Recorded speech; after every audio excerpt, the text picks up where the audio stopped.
Assalamualaikum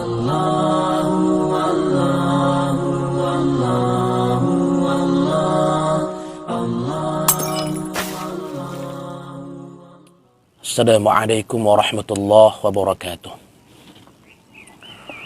Bismillahirrahmanirrahim. Alhamdulillahi rabbil alamin. Assalatu wassalamu ala ashrafil anbiya'i wal mursalin wa ala ali baitihi wa sahbihi ajma'in, amma ba'du. Rabbi shrah li sadri wa yassir li amri wahlul 'uqdatam min lisani yafqahu qawli. Rabbana zidna ilma warzuqna fahma wa 'amalan shalihan. Sahabat-sahabat sekalian, adik-adik anggota majelis ya yang dimuliakan Allah Subhanahu wa taala. Alhamdulillah, sebagaimana dijadwalkan, pada pagi hari ini kita akan memulai kajian membaca kitab yang berjudul Al-Mu'tamad fil Fiqh Syafi'i, Ustaz Dr. Muhammad Az-Zuhaili. Ini kitab ini yang saya miliki, ini cetakan dari Darul Qalam Damaskus. Alhamdulillah, yang ada di kediaman saya sekitar 5 jilid. Dan memang saya lihat dari cetakan awalnya memang sudah 5 jilid. Tapi sebelum kita mulai membahas kitab ini, saya akan terangkan terlebih dahulu siapa penulis kitab ini dan sekaligus apa pembahasan yang akan kita bahas di dalam kitab ini. Penulis kitab Al-Mu'tamad ini, nama beliau adalah Al-Ustaz Dr. Muhammad Az-Zuhaili. Kata-kata Al-Ustaz ini kalau di Timur Tengah itu merujuk kepada gelar profesor. Jadi beliau ini seorang profesor, Ad-Doktor, dan seorang doktor. Beliau ini profesor dalam bidang fikih. Nah, sedangkan doktorahnya sendiri atau gelar doktornya sendiri itu saya lihat dalam referensi seputar biografi beliau. Beliau ini adalah doktor dari Al-Azhar, Jami'ah Al-Azhar, kampus Al-Azhar, dengan gelar mumtaz. Nah, pada bidang atau pada jurusan fiqhul muqaran, fikih perbandingan. Kalau di kampus UIN sekarang istilahnya perbandingan mazhab lah begitu ya. Nah, dan beliau adalah seorang ulama yang memang pakar dalam bidang fikih. Dan memang dalam seminar-seminar internasional, dalam forum-forum dan konferensi internasional, beliau memang sering diundang untuk didengarkan pandangan beliau soal fikih Islam. Nah, adapun kitab Al-Mu'tamad ini adalah salah satu karya beliau yang sangat masyhur ya di dunia Islam, baik di Timur Tengah maupun di Asia Tenggara dan juga di Indonesia, dan dikaji di dalam berbagai majelis ta'lim, bahkan diseminarkan di dalam berbagai seminar. Baik, jadi beliau ada yang WA saya, Ustaz, itu apa nggak salah tulis tuh di posternya tertulis Syekh Muhammad Az-Zuhaili. Setahu saya namanya Wahbah Az-Zuhaili. Nah, memang tidak salah tulis. Saya tidak salah tulis. Kenapa? Syekh Muhammad Az-Zuhaili dan Syekh Wahbah Az-Zuhaili itu dua orang yang berbeda. Tetapi sekalipun berbeda, secara genetik sama. Kenapa saya katakan demikian? Karena Syekh Muhammad Az-Zuhaili yang menulis kitab Al-Mu'tamad ini, dan juga Syekh Profesor Dr. Wahbah Az-Zuhaili rahimahullah ta'ala, mereka adalah dua orang abang beradik. Nah, Syekh Wahbah Az-Zuhaili terkenal dengan kitabnya Al-Fiqhul Islami wa Adillatuh, perbandingan fikih 4 mazhab ya. Bahkan lebih dari 4 mazhab beliau nukilkan dalam kitab Al-Fiqhul Islami wa Adillatuh. Dan adiknya juga sama dengan beliau, sama hebatnya, sama masyhurnya, dan kitab-kitabnya juga luar biasa dahsyat. Baik, jadi kitab Al-Mu'tamad ini 5 jilid. Jadi kalau untuk dibaca dalam waktu sampai tanggal 30 bulan ini, ya itu nggak selesai mungkin 5 jilid, bahkan 1 jilid pun tidak selesai. Apa keistimewaan kitab ini sehingga saya harus, atau bukan harus ya, sehingga kita sebaiknya membaca kitab ini. Pertama, kitab ini kitab kontemporer. Kitab kontemporer ini susunannya itu lebih sistematis, sehingga orang-orang yang baru belajar atau level pertengahan belajar fikih, dia akan lebih mudah membaca kitab-kitab kontemporer. Yang kedua, kitab ini sudah mengumpulkan pendapat-pendapat yang mu'tamad. Nah, pendapat mu'tamad ini maknanya pendapat yang menjadi sandaran resmi dalam mazhab. Jadi, kalau dikatakan ini adalah qaul mu'tamad, pendapat mu'tamad, ini maknanya adalah pendapat ini adalah pendapat yang menjadi representasi dari mazhab tertentu. Jadi ini adalah kitab Al-Mu'tamad fil Fiqh Syafi'i. Pendapat kitab yang mengumpulkan pendapat-pendapat yang mu'tamad atau pendapat yang representatif dari mazhab Syafi'i. Nah, sehingga kita dengan kitab ini kita sangat dibantu untuk tidak lagi menyaring mana sih sebenarnya pendapat yang mu'tamad, pendapat resmi dalam mazhab Syafi'i. Imam Fulan mengatakan ini, Imam Fulan mengatakan ini, dua-duanya mazhab Syafi'i, kenapa pendapatnya yang berbeda? Baik, bagi yang punya kitabnya silakan dibuka, bagi yang sudah download PDF-nya atau sudah di print silakan dibuka. Kita akan memakai jilid 2. Kalau dalam cetakan yang saya punya halaman 155. Al-babul khamis, al-babul khamis as-siyam, bab yang kelima tentang puasa. Al-faslul awal, pasal yang pertama. Ta'rifus siyam wa masyru'iyyatuhu wa hukmuh.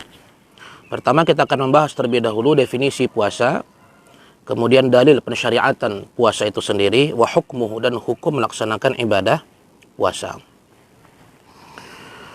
Bismillahirrahmanirrahim. Ta'rifuhu, ta'rif ataupun definisi dari puasa atau siyam atau saum.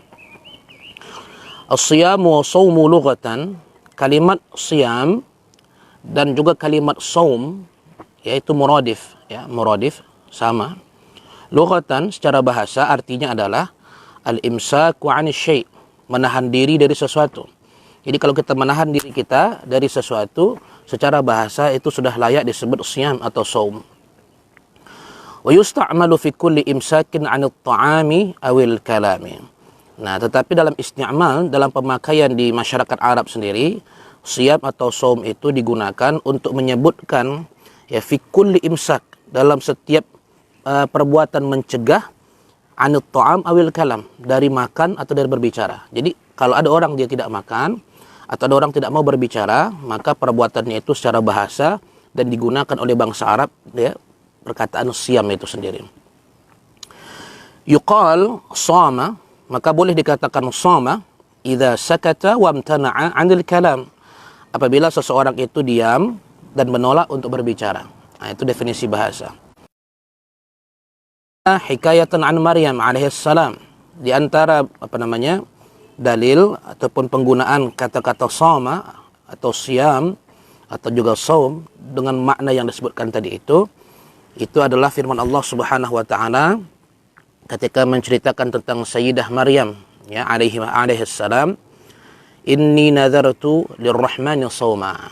Jadi kata Sayyidah Maryam sebagaimana difirmankan oleh Allah Subhanahu wa taala dalam surah Maryam ayat 26, sesungguhnya aku bernazar untuk saum ya semata-mata karena Allah Subhanahu wa taala. Apa makna saum di sini? Nah, ai imsakan wa sukutan 'anil kalam.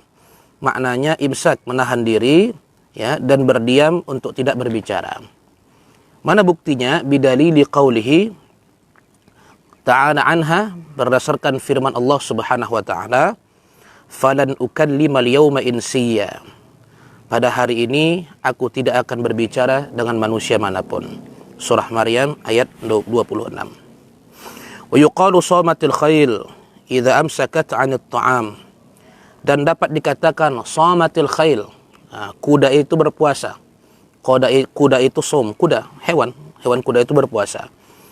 Ini biasa orang Arab menyebut seperti itu. Kapan? Idza amsakat 'anil ta'am, apabila kuda tersebut tidak mau makan.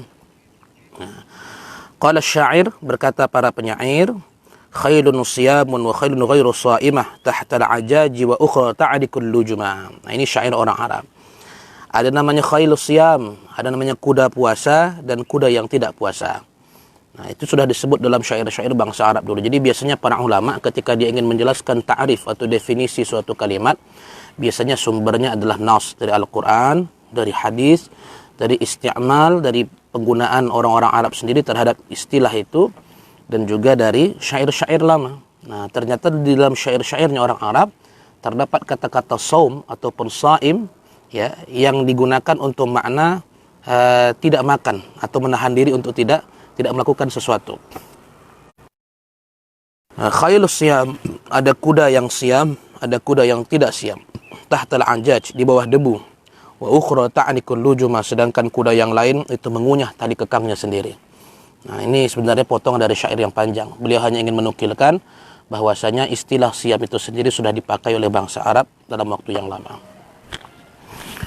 Nah, itu definisi secara bahasa. Wasiyamu syar'an, adapun definisi siam secara syariat, imsakun an syai'in makhsus, wa huwa al-muftirat fi zamanin makhsus, wa huwa min tulu'il fajr ila ghurubi syams min syakhsin makhsusin, wa huwa al-mukallaf ma'an niyyati minhu, fantaqala as-sawmu amma kana 'alayhi fil lughah ila ma istaqarra 'alayhi fi syara'. Ataupun saum secara syariat atau secara yang difahami dalam pengertian fikih, imsakun an syai'in makhsus, maknanya adalah menahan diri dari sesuatu yang telah ditentukan oleh syariat. Apa saja yang ditentukan itu? Wahwal muftirat, yaitu perkara-perkara yang berpotensi membatalkan puasa. Jadi definisi puasa itu yang pertama, unsur-unsurnya perhatikan, imsakun an syai'in makhsus, menahan diri kita dari sesuatu yang terkhusus, artinya sesuatu yang telah dibatasi oleh syariat, yaitu perkara-perkara yang dapat membatalkan ibadah puasa. Fi zamanin makhsus, ini unsur yang kedua. Puasa itu dilakukan pada zaman yang tertentu. Nah, pada zaman yang khusus, telah dibatasi oleh syariat. Kapan itu? Wa huwa min tulu'il fajri ila ghurubis syams, yaitu sejak terbitnya fajar sampai terbenamnya matahari. Min syakhsin makhsus, dan dituntut hanya kepada orang tertentu, bukan semua orang. Siapa mereka? Wa huwal mukallaf ma'an niyyati minhu, yaitu mukallaf bersamaan dengan dia mesti berniat. Nah, jadi ada 3 unsur definisi puasa. Jadi kalau kita baca dalam kitab-kitab fikih yang klasik ya, biasanya para ulama hanya membatasi pada istilah-istilah yang umum, nanti syarahnya belakangan. Tapi beliau langsung menjelaskan di sini supaya orang tidak bingung dalam memahami definisi tersebut. Nah, jadi biasa dalam kitab-kitab klasik, puasa itu diartikan ya, imsakun an syai'in makhsus fi zamanin makhsus min syakhsin makhsus. Nah, jadi puasa itu adalah menahan diri dari sesuatu yang telah tertentu ya, pada waktu tertentu dan bagi orang tertentu. Nah, jadi dari 3 unsur ini sebenarnya sudah mencakupi definisi puasa yang baik dan benar. Tetapi untuk menghindarkan kesalahfahaman, ini dijelaskan tambahan syarah definisi tersebut oleh Syekh Muhammad Az-Zuhaili langsung di awal ta'arifnya, di awal definisinya. Jadi beliau mengatakan puasa itu adalah menahan diri dari sesuatu yang tertentu. Apa makna tertentu itu? Sesuatu yang dapat membatalkan puasa pada waktu yang tertentu pula, dari sejak terbitnya fajar sampai tenggelamnya matahari, dan hanya untuk orang tertentu saja, yaitu kepada mu'allaf ya, yang berniat di malam hari. Nah, dari definisi ini, fantaqala as-shaumu amma kana 'alaihi fil lughah. Nah, berpindahlah makna shaum yang digunakan dalam istilah bahasa kepada makna shaum yang telah ditetapkan di dalam syariat. Wal aslu anna siyama fi Ramadhan. Pada dasarnya puasa itu hanya ada pada bulan Ramadan. Pada dasarnya, li'annahu afdhalus syuhur, karena bulan Ramadan itu adalah bulan yang paling mulia. Lima warada fil hadits syarif, berdasarkan hadis, Ramadhanu sayyidus syuhur. Bulan Ramadan itu adalah sayyid, penghulunya bulan-bulan itu, bulan-bulan Muharram, bulan-bulan Hijriah. Hadis ini sahih, diriwayatkan oleh Imam Al-Bukhari. Bagi kawan-kawan yang memegang kitab, coba perhatikan di situ ada footnote yang kedua pada bagian bawah. Summiya Ramadan min Ramadan. Nah, penamaan bulan Ramadan itu asal katanya diambil dari kata-kata Ramadun ya. Makna Ramad di sini adalah wahwa syiddatul hur atau syiddatul har, yaitu panas yang bersangatan. Jadi kata-kata Ramadan itu maknanya panas yang bersangatan. Kenapa bulan Ramadan itu dinamakan Ramadan atau sangat panas oleh bangsa Arab? Lianna al-Arab lamma aradat an tad'a asma' asy-syuhur wafaqa anna asy-syahr al-madhkura kana fi shiddatil har. Nah, karena orang-orang Arab ketika mereka ingin meletakkan nama bagi bulan-bulan tertentu, nah bertepatanlah bulan Ramadan ini ya dengan kondisi yang sangat panas. Sehingga mereka menamakan bulan Ramadan itu sebagai bulan yang sangat panas. Kenapa? Karena ya sesuai dengan kondisinya. Nah, fasummiya bidzalik, maka dinamailah Ramadan itu, ya, bulan Ramadan itu dengan Ramadan. Diambil dari kata ramad, yaitu syiddatul har.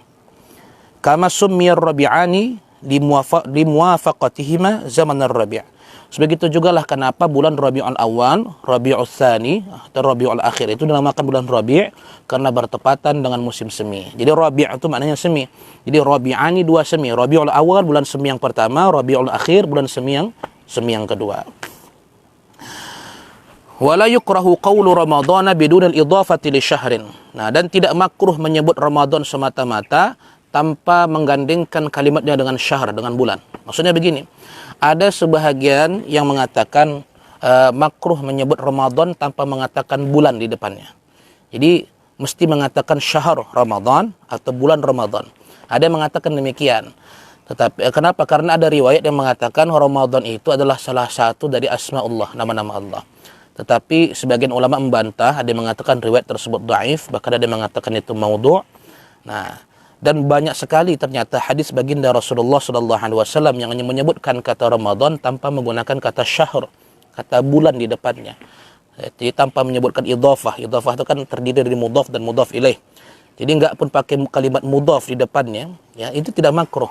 Nah, jadi nanti kalau kita adik-adik sekalian dan teman-teman serta pemirsa sekalian nanti ada baca kitab yang mengatakan makruh menyebutkan Ramadan tanpa menyebutkan syahr di depannya atau bulan di depannya, ini menurut banyak ulama bahwa tidak tepat kemakruhan tersebut, karena banyak sekali riwayat di dalam hadis Nabi SAW yang menyebutkan kata Ramadan tanpa menyebutkan kata syahr. Nah, jadi tidak makruh.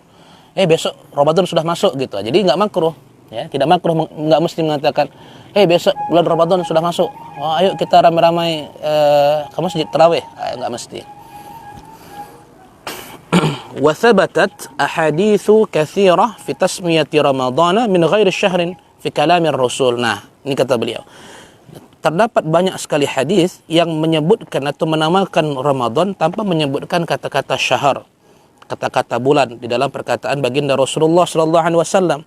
Minha ma rawahu Abu Hurairah radhiyallahu anhu, di antaranya hadis yang diriwayatkan dari Abu Hurairah radhiyallahu anhu, anna Rasulullah sallallahu alaihi wasallam qala, bahwasanya baginda Rasulullah sallallahu alaihi wasallam bersabda, "Idza jaa Ramadan futtihat abwabul jannah." Apabila datang Ramadan, tanpa kata-kata syahr. Idza jaa Ramadan. Nah, jadi Ramadan di sini sebagai fa'il, bukan sebagai mudhaf ilaih daripada syahr, tidak. Jadi apabila datang bulan Ramadan, maka futtihat, dibukalah pintu-pintu syurga, wa ghulliqat abwabun nar, dan ditutuplah pintu-pintu neraka, wasuffidatis syayatin, dan syaitan-syaitan itu dibelenggu. Nah, ini hadis sahih riwayat Imam Al-Bukhari. Baik, lanjut. Saya akan usahakan cepat membaca ini supaya kita khatam, ya, karena target kita khatam dan faham gitu. Kalau untuk penjelasan sampingannya nanti itu bisa dikaji dalam majlis ta'lim lah. Mudah-mudahan selesai Ramadan ini selesai pula lah segala wabah-wabah ini, sehingga kita bisa mengaji sebagaimana biasa.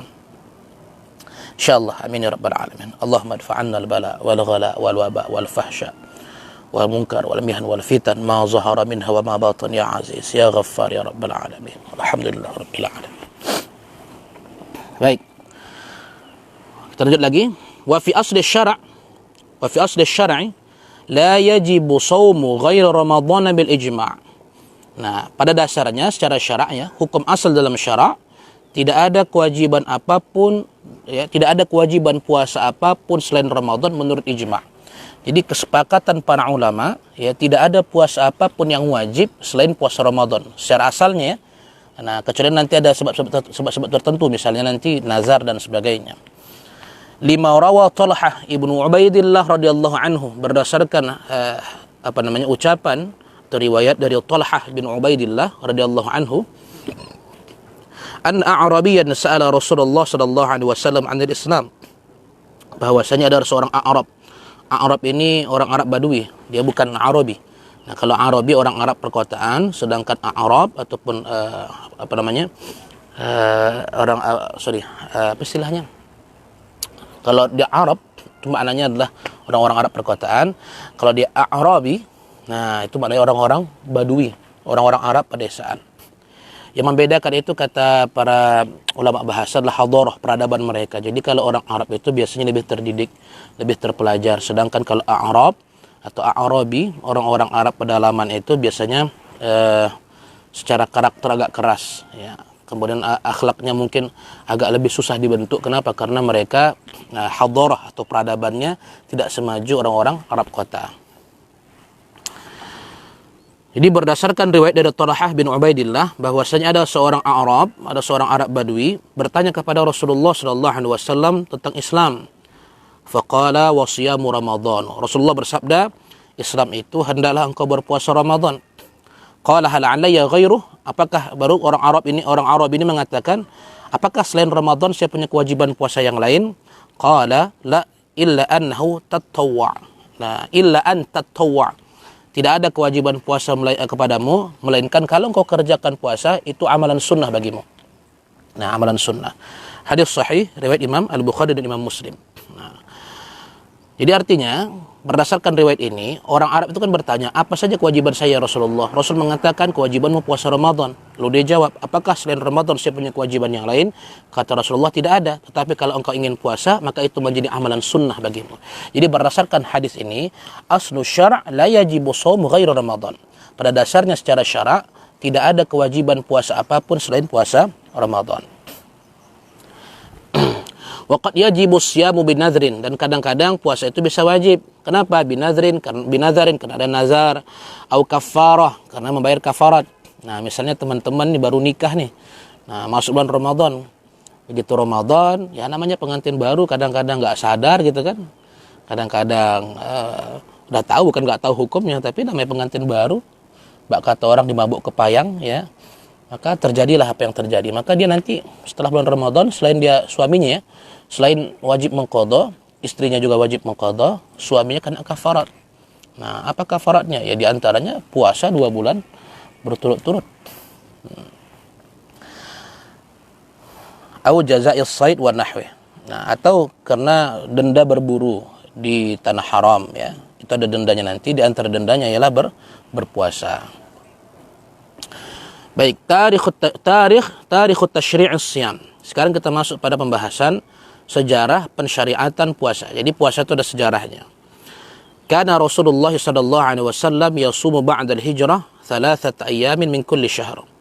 Baginda Rasulullah itu berpuasa setelah hijrah 3 ayam, 3 hari setiap bulan. Jadi setelah baginda Rasulullah sallallahu alaihi wasallam hijrah ke Madinah, itu kebiasaan Rasulullah setiap bulan berpuasa 3 kali, 1 bulan. Wa yasumu yauma Asyura, dan Rasulullah berpuasa pada hari Asyura. La'anna as-siyama kana ma'rufan 'inda al-umam as-sabiqati wa 'inda ahli al-kitab. Karena ritual puasa ini sudah dikenal oleh umat-umat sebelumnya, bukan hal yang baru dibawa oleh Islam, tidak. Orang-orang yang datang dari syariat terdahulu, yang berakidah dengan akidah terdahulu, yang beragama dengan agama sebelum Islam datang, mereka sudah kenal istilah puasa, itu sudah kenal. Ini bukan hal yang baru bagi mereka. Nah, dan khususnya bagi ahli kitab, bagi ahlul kitab, bagi orang-orang Nasrani, orang-orang Yahudi, yang mereka sudah punya kebiasaan puasa juga. Jadi bukan hal yang baru dibawa oleh Islam. Ila an faradallahu siyama syahri ramadhana fi sya'ban minas sanati tsaniyati lil hijrah. Sampai akhirnya Allah Subhanahu wa taala mewajibkan puasa Ramadan pada bulan Sya'ban pada tahun kedua hijrah. Nah, jadi sebelumnya Rasulullah itu berpuasa puasa 3 hari setiap bulan. Yang kedua, Rasul puasa Asyura, sebagaimana orang-orang Yahudi, orang-orang Nasrani juga melaksanakan puasa yang seperti itu, yang semisalnya. Sampai akhirnya Allah Subhanahu wa taala mewajibkan puasa Ramadan. Kapan Allah wajibkan itu? Pada bulan Sya'ban di tahun setelah hijrah. Nah, fa anzalallahu ta'ala, maka Allah Subhanahu wa taala menurunkan ayat, Ya ayyuhalladzina amanu kutiba alaikumus siyamu kama kutiba alal ladzina min qablikum la'allakum tattaqun. Wahai orang-orang yang beriman, diwajibkan ke atas kalian berpuasa sebagaimana diwajibkan ke atas orang-orang sebelum kalian, mudah-mudahan kalian menjadi orang yang bertakwa. Surah Al-Baqarah ayat 183. Nah, setelah turun ayat ini, fasama Rasulullah sallallahu alaihi wasallam Ramadhana 9 sinin hatta tuwfiya fi syahri Rabi'il Awal sanata 11 lil Hijrah. Maka setelah turunnya ayat ini, baginda Rasulullah sallallahu alaihi wasallam sempat berpuasa 9 sinin, 9 tahun. Nah, jadi Rasulullah sempat menemukan 9 kali Ramadan. Nah, sampai akhirnya baginda Rasulullah sallallahu alaihi wasallam wafat pada bulan Rabiul Awal tahun ke-11 Hijrah. Wa ikhtassatil ummatul islamiyah bi fariidati shaum syahri Ramadan bidzat. Nah, jadi apa kan gini. Orang-orang sebelum kita atau orang-orang yang berakidah dengan akidah sebelum Islam datang seperti Ahlul Kitab, Yahudi dan Nasrani, mereka kan sudah kenal tuh dengan puasa atau ritual puasa. Apa yang membedakan ritual puasa kaum muslimin yang dibawa oleh syariat baginda Rasulullah sallallahu alaihi wasallam dengan orang-orang di luar Islam? Nah, yang mengkhususkan kita dengan mereka atau yang membuat kita berbeda dengan mereka itu adalah di mana puasa yang diwajibkan kepada umat Nabi Muhammad sallallahu alaihi wasallam itu adalah puasa Ramadan. Jadi orang-orang dulu tuh tidak diwajibkan berpuasa pada bulan Ramadan.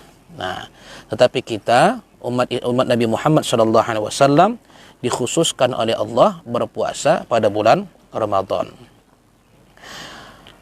Wa syarakatil umamul ukhra fi asli masyru'iyatis shaum. Sedangkan umat-umat yang lain itu berkongsi dengan kita ya dalam hal disyariatkannya puasa.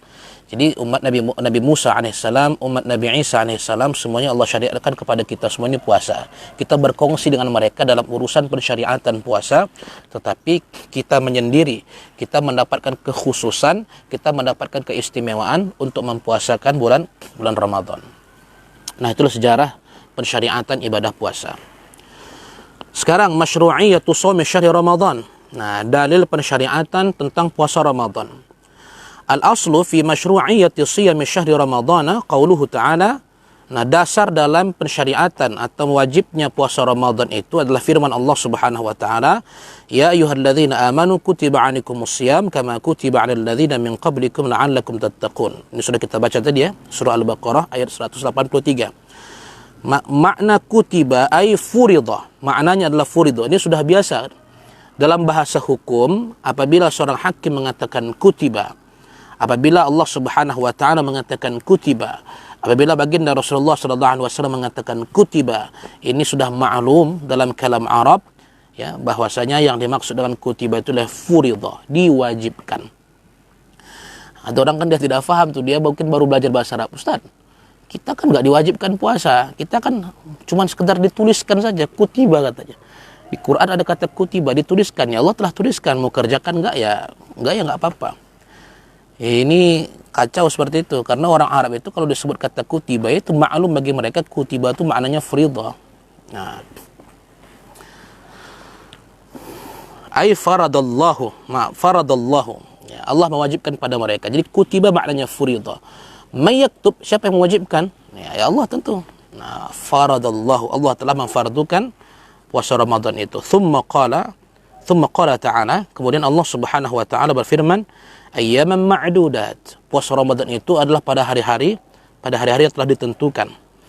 Nah, falam yu'ayyin fiha zaman as-siyam, tetapi kata-kata ayyaman ma'dudat, ayat itu tidak menjelaskan ya kapan waktu untuk berpuasa Ramadan yang wajib itu, puasa yang wajib itu. Karena coba kita perhatikan ya. Surah Al-Baqarah ayat 183 dengan 184 itu hanya mewajibkan puasa pada hari-hari tertentu. Tidak disebutkan, tidak ditakyin, tidak dirincikan bulan mana saja yang harus dipuasakan itu, hari apa saja. Nah, kemudian datanglah bayannya atau penjelasannya, thumma bayyanahu biqaulihi ta'ala, lalu kemudian Allah Subhanahu wa taala menjelaskan, syahrul Ramadan alladzi unzila fihi al-Qur'an hudan lin-nasi wa bayyinatin minal huda wal furqan. Nah, di sini poinnya, faman syahida minkum asy-syahra falyasum. Nah, jadi bulan Ramadan itu adalah bulan yang di dalamnya Allah turunkan Al-Quran sebagai petunjuk bagi manusia dan penjelasan dari petunjuk yang telah Allah Subhanahu wa taala turunkan tersebut. Maka siapa yang melihat bulan Ramadan atau masuknya bulan Ramadan, falyasumhu, maka hendaklah dia berpuasa. Jadi ayat yang 183, 184 bersifat umum, kewajiban tentang puasa, baru dijelaskan Allah penjelasan rincinya bulan yang mana saja atau hari yang mana saja yang mesti dipuasakan itu, ternyata penjelasannya yaitu bulan Ramadan. Fa'ayyana zamanahu ba'da an dzakarahu mubhaman. Maka Allah menjelaskan kapan waktu berpuasa itu setelah sebelumnya Allah Subhanahu wa taala sekadar menyebutkan secara mubham, secara samar ya. Hanya kewajiban saja, bulannya tak dijelaskan secara rinci, tapi ayat 185 menjelaskan secara rinci bahwa yang dimaksud dengan puasa yang wajib itu adalah puasa Ramadan. Itu dalil daripada ayat Al-Qur'an. Wa minas sunnah, adapun dalil daripada sunnah baginda Rasulullah sallallahu alaihi wasallam, ma rawa Ibnu Umar radhiyallahu anhuma, yaitu hadis yang diriwayatkan oleh Ibnu Umar ya radhiyallahu anhuma, anna Rasulullah sallallahu alaihi wasallam qala, bahwasanya baginda Rasulullah sallallahu alaihi wasallam bersabda, bunyal Islamu ala khamsin, agama Islam itu dibangun atas 5 pondasi. Syahadati an la ilaha illallah, yang pertama bersyahadat bahwasanya tidak ada Tuhan yang berhak disembah melainkan Allah, wa anna Muhammadan Rasulullah, dan bahwasanya Nabi Muhammad itu adalah utusan Allah, wa iqamis shalah, melaksanakan salat, wa itaiz zakah, melaksanakan zakat, bayar zakat, wa hajjil bait, melaksanakan haji, wa shaumi Ramadan, dan puasa Ramadan. Hadis riwayat Imam Bukhari dan Imam Muslim. Itu dari sunnah. Jadi dari ayat Quran, dari sunnah baginda Rasulullah SAW sudah jelas. Yang terakhir, wa ajma'al muslimuna ala wujubi siyami syahri Ramadan. Umat Islam telah berijma' bahwasanya puasa Ramadan itu hukumnya wajib. Wa annahu ma'lumun minad din bid darurah. Dan syariat puasa ini adalah ma'lum, sesuatu yang diketahui dalam urusan agama ini secara pasti. Jadi begini, dalam ajaran Islam ini ada sesuatu yang diketahui dengan mudah. Baca ayat, baca hadis, dengar ijma' ulama, oh ternyata udah hukumnya tidak multi interpretasi. Dia tidak mengandung pemaknaan lain kecuali satu hukum saja. Nah, jadi ketika sudah begini, ini adalah sesuatu yang ma'lum bid-din, fid-din, minad-din bid-darurah. Sesuatu yang dapat diketahui dengan mudah sekali dalam agama ini. Ini nggak perlu capek-capek mencari kitab fulan. Sehingga ada efeknya. Apa itu? Sesuatu yang ma'lum minad-din bid-darurah. Sesuatu yang dapat diketahui secara pasti dalam agama, secara mudah, tidak perlu bersusah-susah dalam menggali hukumnya. Apabila ada seseorang yang menentang hukum tersebut, artinya dia nggak sepakat. Contohnya, saya nggak sepakat puasa wajib misalnya. Puasa ini siapa yang mau saja kerjakanlah. Yang penting kita berbuat baik kepada manusia. Misalnya begitu ya. Nah, orang yang mengatakan seperti ini, dia telah melakukan juhud, penentangan terhadap hukum suatu amalan yang ma'lum minad din bid darurah. Orang yang seperti ini sepakat para ulama bahwasanya dia telah kafir, dia telah murtad. Jadi kalau ada orang dia mengaku muslim tapi mengatakan puasa Ramadan tidak wajib, salat fardu 5 waktu tidak wajib, padahal tidak ada halangan, dia tidak haid, tidak nifas, maka orang seperti ini sepakat para ulama dia telah kharij minal millah, dia telah keluar dari agama Islam, dia telah murtad. Bahkan yu'amalu muamalatal murtad, muamalatal kuffar, dia dipergauli seperti mana kita mempergauli orang-orang kafir, orang-orang murtad. Nah, begitu ya. Hukmu siyami Ramadhan, hukum melaksanakan puasa Ramadan. Siyamu syahri Ramadhan ruknun min arkanil Islam. Berpuasa Ramadan itu merupakan salah satu rukun Islam. Wa huwa fardun min furudih, dan dia merupakan salah satu fardu daripada fardu-fardu agama. Wa yajibu shawmuhu lil adillati sabiqati minal Qur'anil Karim wal hadits sabiq wa ghairihi wal ijma'. Maka wajiblah melaksanakan puasa Ramadan berdasarkan dalil-dalil yang telah disebutkan sebelumnya, baik dari Al-Quran, dari hadis, dan dari kesepakatan ijma' para ulama. Nah, ini titik poin yang saya sebutkan tadi.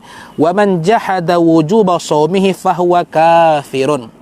Siapa yang melakukan juhud, penentangan terhadap wajibnya puasa Ramadan, maka dia telah kafir.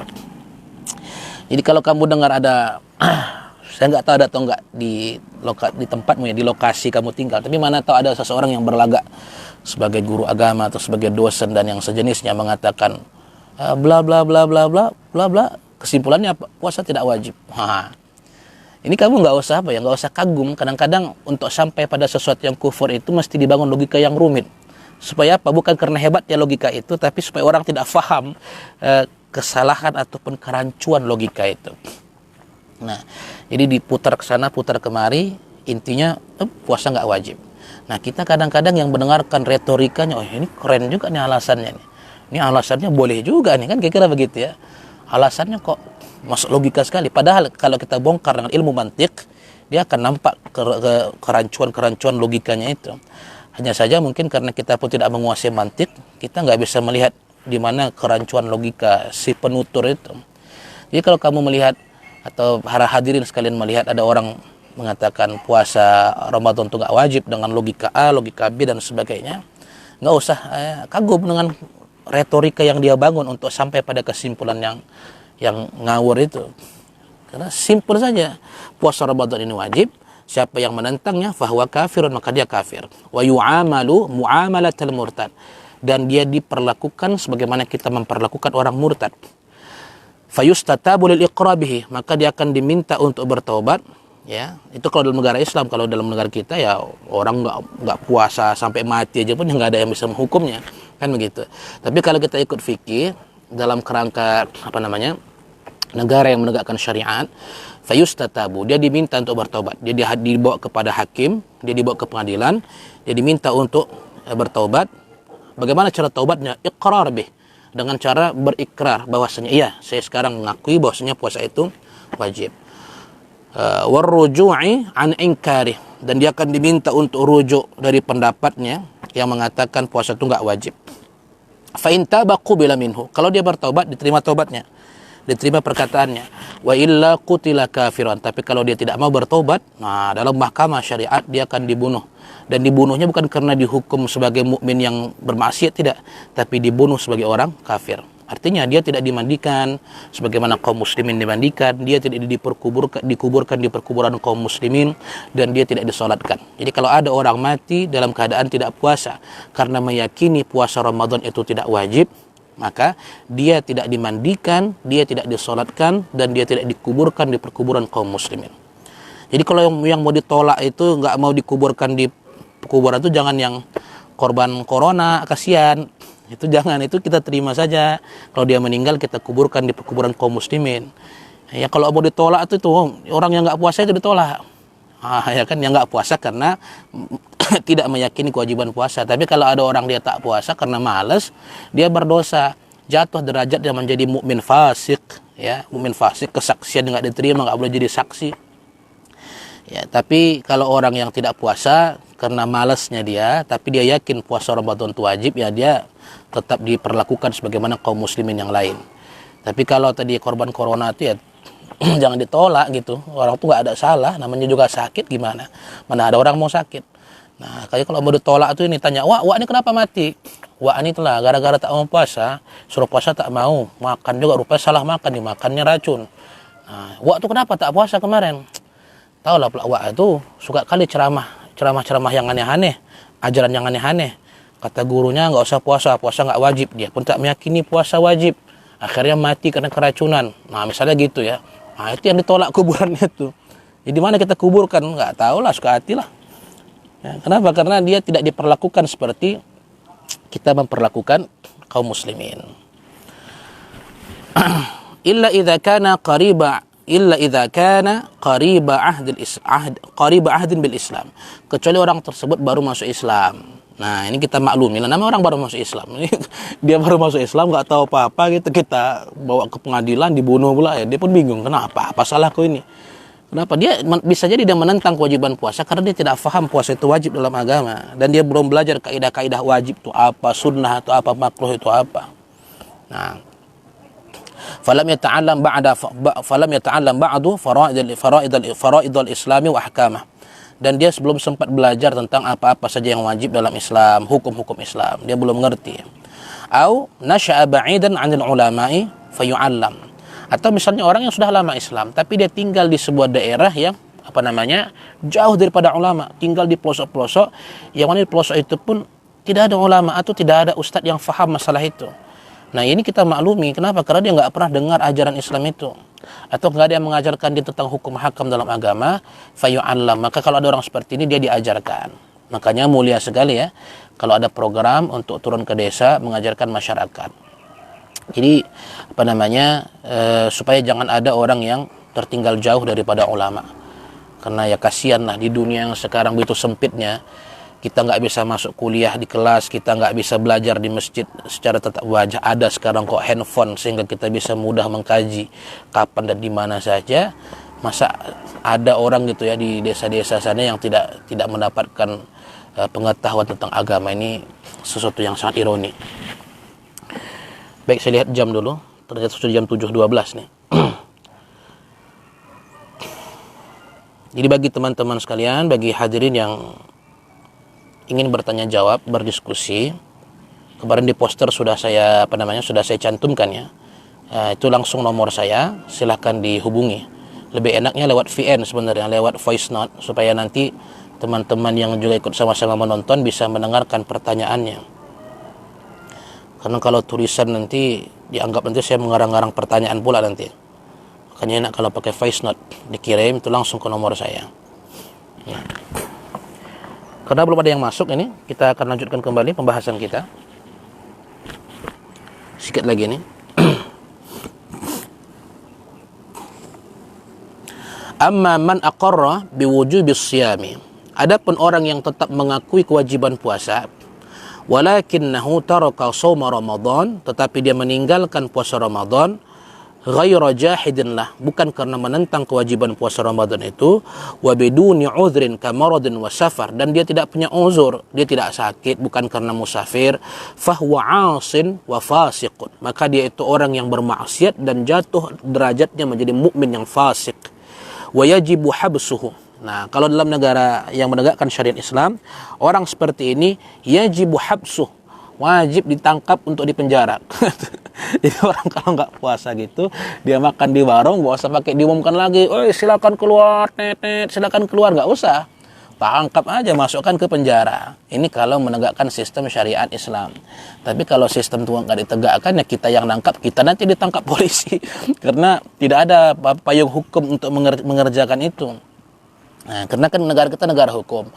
Maksud negara hukum itu ialah segala sesuatu yang berkaitan dengan hukum itu mesti ada payung hukumnya atau undang-undang. Baik itu undang-undang dasar atau undang-undang atau peraturan pemerintah, kemudian mungkin PP ya, PP, Perpu dan sebagainya. Kalau nggak ada payung hukumnya, tindakan kita itu disebut tidak berdasarkan hukum. Jadi kalau ada orang sedang makan gitu kan di warung siang Ramadan, tiba-tiba kita ciduk, kita bawa kantor polisi, ya kita ditangkap.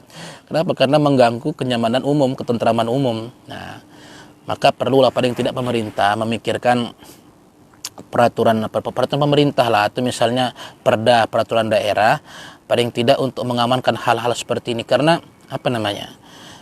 kita nggak bisa juga memaksakan semua orang itu harus puasa, karena memang negara kita bukan negara yang bersifat negara Islam.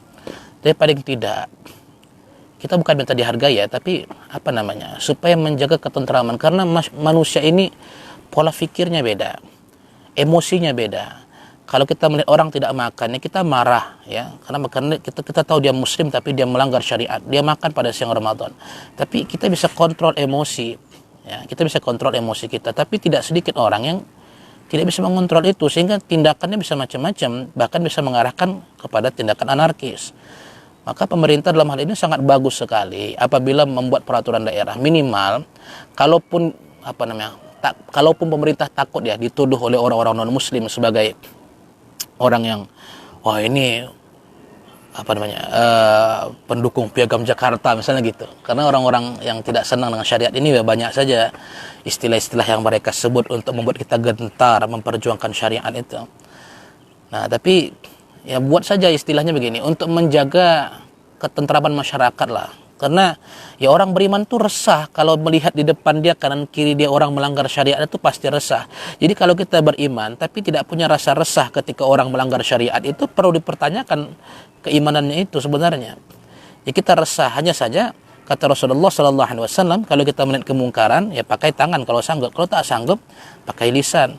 Nah, masalahnya kita tangan pun tak punya, mau cakapkan sama orang kita pun takut. Kenapa? Jadi cakapkan awak pula yang celaka. Fabiqalbih, maka minimal dengan hati dia berontak. Dan memang orang yang beriman ya dia punya sensitivitas terhadap keimanan yang tercemar. Pada bulan Ramadan seperti itu dia akan marah sebenarnya dalam hatinya. cuman kita nggak punya kuasa. Nah, ada orang dia nggak punya kuasa, tapi dia punya tenaga, emosinya marah, membuncak ketika melihat orang tidak puasa ketika siang Ramadan. Nah, ini yang perlu dikawal oleh pemerintah sebenarnya, dengan menerbitkan perda misalnya. Jadi bukan karena untuk nyuruh orang puasa gitu ya. Ini supaya orang-orang yang tidak Islam jangan salah paham ya. Jadi bukan kita menyuruh orang, ini semuanya harus puasa gitu. Jadi kita negara syariat. Itu kan bisa buat orang salah paham. Tapi paling tidak untuk mengontrol, jangan sampai ada tindakan-tindakan di luar batas akibat kemarahan melihat pelanggaran syariat itu. Nah, jadi kalau ada orang yang tidak puasa, tetapi dia bukan menentang puasa, yajibu habsuhu. Wajib bagi pemerintah untuk menahan dia, wa man'ut ta'ami wasyarabi alaihi naharan, dan pemerintah mencegah dia untuk tidak makan dan untuk tidak minum pada siang hari. Jadi kalau ada orang seperti ini dalam syariat Islam ya, dia nggak puasa nih, tapi dia yakin puasa wajib, itu ditangkap dan dia itu nggak dikasih makan, nggak dikasih minum pada siang hari, malam baru dikasih. Kenapa demikian? Liyahsula lahu suratus shaum, supaya sampai pada dirinya gambaran puasa. Artinya gini, kau nggak puasa, kau tahan, daripada kau capek begini, daripada kau lapar begini, daripada kau haus begini, tapi kau tak puasa, bagus kau puasa. Kira-kira begitu. Itu tujuannya kenapa ditangkap, kenapa nggak dikasih makan, kenapa nggak dikasih minum, supaya tergambar sampai kepada dia gambaran puasa itu, supaya dia merasakan gambaran puasa itu. Nah, itulah hukuman bagi dia. Liyatuba wa yarji'a an asyanihi wa taqsirih, agar dia bertaubat dan dia itu rujuk, dia kembali untuk tidak melakukan maksiat ya, dan dia kembali dari sikap meremehkan syariat Islam itu. Baik, itu dululah kajian kita pada pagi hari ini, mudah-mudahan bermanfaat. Alhamdulillah, nggak terasa ini sudah 3 halaman ya. Insyaallah besok pada waktu yang sama, ba'da subuh sekitar jam 6.30 kita akan melanjutkan kajian puasa. Saya sebenarnya pengen buat jam 6 gitu, cuman saya ini kalau pagi bangun itu biasanya saya itu sarapan itu jam 7. Jadi kalau saya nanti live-nya jam 6, jam 7 selesai, itu sudah keroncongan. Jadi saya dulukan ini pagi ini, karena saya sudah sarapan duluan tadi ya. Dan saya sudah kopi dulu. Bismillah. Baik, semangat ngaji kepada adik-adik sekalian, murid-murid saya, dan kepada teman-teman yang menyaksikan video ini, sekaligus kepada hadirin, kepada jamaah yang juga ikut menyaksikan, baik secara live ataupun dengan siaran tunda nantinya. Insyaallah saya harapkan bantuannya sama-sama untuk berdoa. Mudah-mudahan segala musibah ini segera berlalu sehingga kita bisa menghadapi kehidupan secara normal sebagaimana biasanya.